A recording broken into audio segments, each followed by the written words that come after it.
We're going to become the jokers. Yes.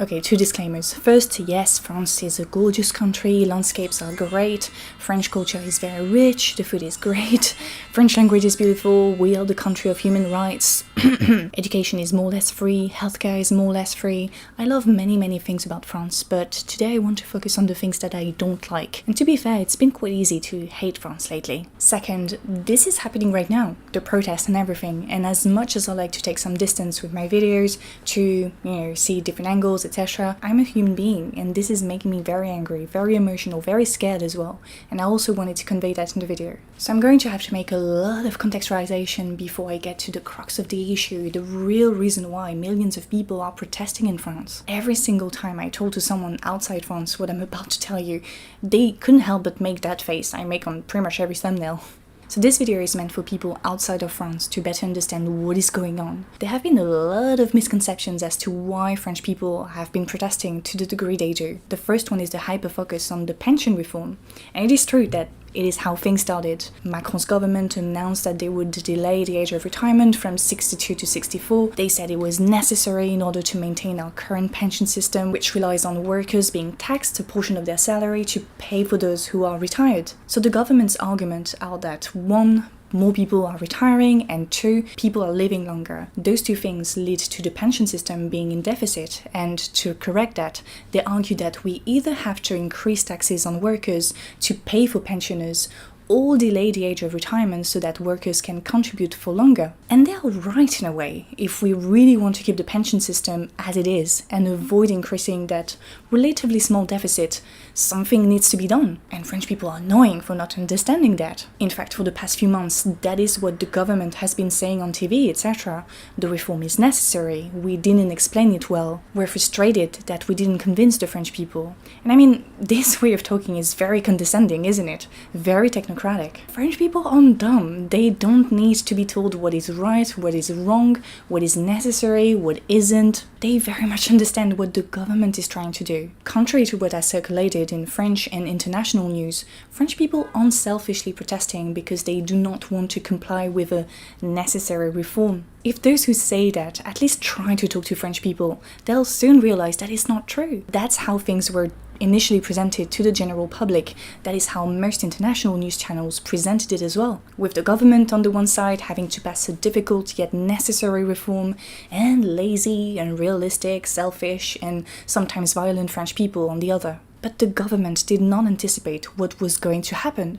For the following 2 months, French debunkers dissected the reform on TV and on social media and revealed the hypocrisy of the government to the people. I really want to insist on that because I think there's a lesson to be learned here. The government hoped to rely on people's common sense, aka we live longer, therefore need to work longer, to smoothly pass the reform. It didn't care to explain the mechanisms of the reform. It was necessary and shut up, that's it. They even lied on some aspects of the reform on TV, which is revealing of the contempt they have for the people. Debunkers, on the other hand, not only exposed those lies, and they not only explained in detail what the reform was really going to do, but they also educated people on how the economy works, how institutions work, and how the government manufactures consent so that we, citizens, can't be fooled again by the common sense rhetoric. That is the power of equipping citizens with knowledge, the power of democracy. Some major props for the journalists, economists, and other experts who did a fantastic job there. Now, the main argument in opposition to the reform is that the government refuses to admit that there is another option. Increasing taxes or delaying the age of retirement aren't the only two options. So what is that third option? Well, it is that of making those who have made insane profits during the pandemic and continue to do so with inflation also contribute to the pension of their workers, like it has been the case worldwide. The wealth of the top 1% has increased a lot, and on the other hand, inflation, the rise of gas prices, rising energy costs have seriously reduced people's purchasing power. This woman you see on screen is part of an anti-poverty organization and has warned the public that an increasing number of people can't use their cars anymore. They can't leave their home and only have 1 meal per day, while LVMH billionaire Bernard Arnault just sold his $73 million private jet because he didn't like being scrutinized on social media. We cannot let those injustices happen, right? as Ruffin, the new rising star of the left. For those of you who knew Mélenchon, he's kind of outdated now. So as Ruffin said, Bernard Arnault is not 400,000 times worthier than the LVMH seamstresses, but he is paid 400,000 times more than them. So you see, that's precisely that injustice, the audacity Macron has to ask French people to se serrer la ceinture, to tighten the belt, that made us think, wait, no, that won't happen. We have already sacrificed a lot. We won't work an extra 2 years because Macron is too scared to ask his billionaire friends to fairly contribute to society. This is the foundation of what is happening right now, the injustice of that pension reform that has been denounced by leftists, centrists, experts. Like, the common sense is on our side for once. But just like it was the case with the Yellow Vest movements, which, to briefly remind you, started because of the rise of gas prices, the reform was only a catalyst for something much bigger. Which means that reducing the protest to French people are lazy, they don't want to work an extra 2 years, reveals the ignorance of what is actually happening. From there, every lie the government said, every intervention on TV, every refusal to engage with trade unions only exacerbated that feeling of injustice fermenting in France. But really, 2 events put the country on fire. The first one was the use of the 49.3 article by the government in mid-March, and the second one was Macron's official interview a few days later. First, le 49.3. The 49.3 is an article that allows the government to bypass the parliament vote. It has been used by a number of presidents a number of times, but is becoming more and more taboo because of how anti-democratic it is. It's the 11th time Macron uses it, and this time it really did not sit right with the French people. Why, you may ask? Because this pension reform is something that deeply affects everyone. It has direct consequences on everyone's lives, and it's something people plan ahead eagerly. And so the introduction of a vertical, undemocratic, top-down form of power through the 49.3 is not welcome. If we truly live in democracy, we should have a say, especially on something like pensions. Macron did a citizen convention for climate a few years ago, gathering 150 randomly selected French people to establish a list of reforms that the government would then consider. That was a brilliant idea. That is what direct democracy looks like. But unfortunately, it appears that it was mostly a communication strategy, since the government only implemented a few reforms, not the most ambitious ones, obviously. Actually, many activists said it was a failure. But it made sense to do something like that on a topic like climate change, which concerns everyone. And it would have made sense to do the same thing with pensions. But no, neoliberal Macron doesn't want to do that. He knows that French people aren't on his side. More than any other French president I've known, he's really scared of the people. He doesn't like us, he doesn't talk to us. And forcing us to accept something that 80% of us do not want is therefore deeply undemocratic. Macron and his government say that they have been elected less than a year ago, so that they have the people's legitimacy, but Macron himself recognized his lack of legitimacy right after his victory last year, saying that he understood most people voted for him to prevent the far right from accessing power. He said he would take that into consideration, but he lied. Second thing, Macron's interview. What an interview that was. I'm not joking when I say that every time this guy opened his mouth, it adds 100,000 protesters in the street. The interview was chaotic, he did the usual, we didn't explain it well to French people. He tried to turn French people against each other by opposing protesting workers to those who are unemployed but receive benefits. He implied that people's frustration with the reform was due to the fact that they didn't work during the pandemic and kind of struggled to go back to this work-oriented mentality or something like that. And finally, something that really set me off, he compared the protest to the January 6th US Capitol attack on the basis that French people refused to respect Macron's democratic legitimacy. What a shame, honestly. 80% of French people are against the reform, millions of people in the streets, manual workers, health workers, clerks, executive, even influencers, people across the political spectrum. You are pathetic. That's what Ruffin repeated in a long, passionate speech he delivered at the parliament. Quote, "What hope, what vision, what eagerness for the future do you convey? Nothing. Only this little, trivial and shabby reform. It's mediocre. You are pathetic." To all the people who keep the country going, to all the nurses, the cashiers, the manual workers, to those people who wake up early every day to go to work, what do you give them in return? 2 years. 2 years. How ambitious of you. You are pathetic. We need to channel all the energy, all the money, all the workforce, all the expertise to fight climate change. But instead of doing that, you block the country for what? To save 0.1% of the GDP. That is your priority. You are pathetic. End of the quote. I like that he reversed the paradigm there, saying that the government blocks the country, not the protesters. Probably also seen the pictures of the mountains of garbage in the street of Paris. That's another beautiful symbol because it makes the invisible work of garbage collectors visible. And maybe some of you even saw this video of techno-activist Mathilde Caillard dancing and singing the slogan Retraite, climat, même combat, meaning retirement, climate, same fight. I guess you start to see that it goes beyond the pension reform. People not only demand that they keep those 2 years of retirement, we demand that we keep the planet and all forms of living, including human beings, alive for as many years as possible. And that requires that we completely change our productivist model. Macron and his government also have a vision for the future, and it's called hardcore neoliberalism, baby. It is necessary. It is the pragmatic option, they say, with PowerPoints and Excel documents to prove you they're right. Anyone who does not agree with that very cold approach of politics, with that ideology, is repressed. The parliament is repressed through the use of the 49.3. Trade unions are repressed because Macron doesn't want to talk to them. And finally, protesters are repressed through police brutality. So what do we need to do to be heard? How is this a functioning democracy?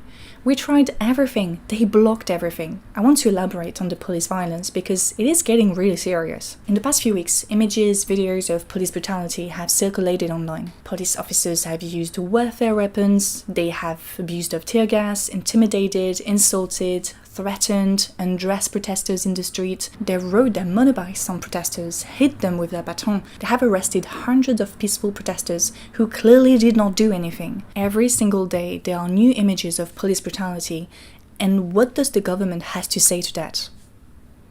Nothing. When in Parliament a member read the testimony of a young woman who had been sexually assaulted, the Home Secretary Darmanin accused himself of assaults and rape, dismissed the testimony and said full support to the police. I mean, what the f***, France? The country of human rights. Saying full support to the police after someone read a horrible testimony. What does that mean? That means go guys, have fun. You won't have to face any consequences for that. The absence of condemnation is extremely concerning. France is not a police state. It's a democracy. And it's not just Darmanin. Most parliament members who support Macron are also incapable of denouncing police brutality. Even international NGOs like Amnesty International are actually concerned about what is going on in this country. On the other hand, every time a left-wing leader is invited on TV, the first question they get asked is, condamnez-vous les violences? Do you condemn acts of violence? And they don't mean police violence, no. They refer to the relative violence of a minority of protesters called the Black Blocs. So the government says that the police protects peaceful protesters, which, as the video shows, as I'm about to tell you, is clearly not the case. The police violence only reflects the violence of the government. And as Ruffin said, it's a shame when a French person hits another French person, whether it's a protester or police officer. So I went protesting last week with a friend and, it was a great experience. Trade unions were there, workers, young people, old people, universities, pensioners. I saw some politicians I like as well. People were singing, dancing. We didn't see many, if not any, police officers, which I think helped relax the atmosphere. And so as we were collectively moving forward, someone put fire to a bin 20 meters away from us, and the firemen arrived, took care of it for safety, no big deal. And then, I kid you not, I looked around, looked at my feet, and when I looked back towards the fire, I saw 2 rows of police officers with the baton, helmet, shield and everything had suddenly appeared out of nowhere. Now you have to imagine, there were a lot of people. We were all standing next to each other in a medium-sized street, so immediately the atmosphere completely changed. The slogans went from we are here, even if Macron doesn't want it, we are here, to everybody hates the police. The tension was rising, but I want to make clear that on the one side, you had fully armed and protected people, police officers, and on the other side, very average, unprotected, unarmed protesters, including teenagers, old people. There was even a guy in a wheelchair and a woman as well with crutches. And then all of a sudden, the police rushed to us. They forced us to run away, quite literally. My friend and I went in a little street with a bunch of other average people, including that guy with the wheelchair, and waited for a quarter of an hour, I'd say. Then we progressively went back to where we used to be, and what we saw was quite scary, to be honest. 2 new rows of police officers had appeared in another adjacent street. At that very moment, my heart started to beat really, really fast, but at the same time, I really felt angry and started to sing "Everybody Hates the Police," because how dare they push us like that for no reasons when we've been peaceful this whole time. For me, they were the same people I saw in the videos, and they disgusted me. The story is not over yet because as we were waiting for the situation to evolve and be able to resume the march, I couldn't see very much because they were quite far away at that point. But what I saw is that they rushed and pushed us again while they threw tear gas bombs without even warning us. So no, when I was there, the police did not protect me or the people around me, peaceful protesters. I ended up with tear gas burning my eyes, my heart beating super fast. Funnily enough, the people who actually helped us were the black blocs who created passages for us to escape as best as we could. In that moment of panic, you forget about politics, honestly, and I did feel protected by them. I trusted them, not the police. After 20 minutes, the road was cleared again, things went back to normal, the police officers disappeared, and we continued the march with the knowledge that, they might reappear anytime. One of the questions I got asked the most on Instagram when I said that I would make this video is who's benefiting from all of this? Well, the government says that all the chaos that the left is causing in parliament and in the streets, again, we talk about 70 to 80% of French people who are against the reform, all of that, they say, is serving the far right. At least that's what Home Secretary Darmanin, who once said that far-right Marine Le Pen wasn't tough enough on immigration. People were shocked when he said that, but it makes so much sense now. He caricatures anyone who does not believe like him into a terrorist. He's the one who talked about eco-terrorism to refer to the civil disobedience of climate protesters, and now he talks about intellectual terrorism. Basically, anyone who criticizes him is a terrorist. As philosopher Marc Crépon said, this strategy of calling every opponent a terrorist is exactly what Putin does. And because the French Human Rights League have raised the alarm, he now implies that he would cut subsidies for the Human Rights League? Wow. To a lesser degree, but still in alignment with Darmanin's statements on protesters, Macron referred to the millions of people who went in the streets as the crowd, rebels, not as the people. Words matter, and the government's choice of words to refer to his opponents is deeply alarming. Darmanin in particular has been mobilizing the rhetoric of the far right for many years now. As a state official, he has participated in standardizing that language, and on the other hand, caricaturing the left-wing coalition as a group of extremists, terrorists. I don't know if I should laugh or cry, because there is nothing extremist about the current left-wing coalition. So to answer the question, who's benefiting from all of this? Well, it might actually be true. It might be the far right, as it was the case with the Yellow Vest movement. The far right populist discourse managed to channel that anger into support for their cause.